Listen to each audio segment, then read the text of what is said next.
আসসালামু আলাইকুম। আমি আজ বরবটি দিয়ে মাছ দিয়ে আলু দিয়ে টমেটো দিয়ে ঝোল করব। সেজন্য হচ্ছে আমি আগে মাছগুলো মচমচে করে ভেজে নিয়েছি। তারপরে একটা প্যান দিলাম, প্যানে হচ্ছে তেলে তরকারিটা দিয়ে দিছি। এরপরে মরিচ, হলুদ, লবণ গুঁড়া দিয়ে পেঁয়াজ বাটা রসুন বাটা দিয়ে নাড়াচাড়া দিয়ে ঢেকে দিব। হালকা একটু পানি দিব কষানোর জন্য। পানি দিয়ে নাড়াচাড়া দিব কিছুক্ষণ। এরপরে ঢাকনা সরিয়ে যখন পানিটা হয়ে যাবে তারপরে হচ্ছে আমি ঝোলের পানি দিব। ঝোলের পানি দিয়ে বলক আসলে এরপরে আমি মাছগুলো দিয়ে দিব।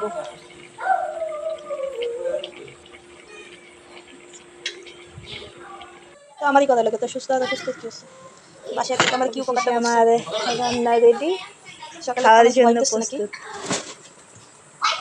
দেখেন কত সুন্দর কালার হয়েছে।